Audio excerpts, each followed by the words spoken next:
Welcome to our channel. Today we how to verify academic partnerships with U.S. Institute of Peace, full guide step by step clearly. To verify academic partnerships with the U.S.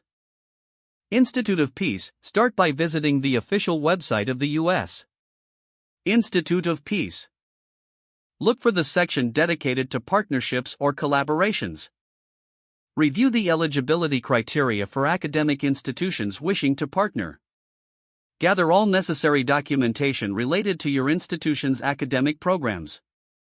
Prepare a brief overview of your institution's mission and goals in relation to peacebuilding. Identify key faculty members who will be involved in the partnership. Reach out to the U.S. Institute of Peace via the contact information provided on their website. Draft a formal inquiry email that includes your institution's overview and expresses interest in a potential partnership. Attach any relevant documentation that supports your institution's credibility and alignment with the Institute's mission. Be clear about the goals you hope to achieve through the partnership. After sending your inquiry, wait for a response from the U.S. Institute of Peace. If there's no reply within a week, consider following up with a polite reminder. Once you receive a response, assess the feedback and instructions provided. If your inquiry is well received, prepare for a potential meeting to discuss the partnership further.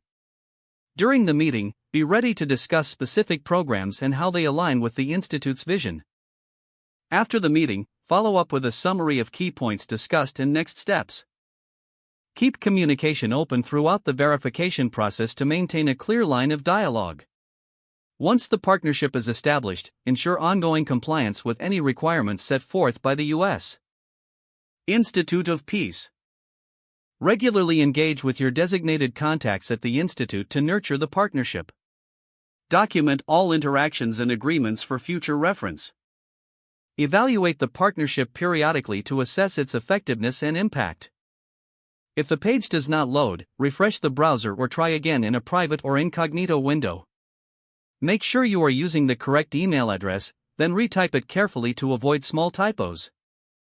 Don't forget to like this video and subscribe to our channel for more step-by-step tech guides.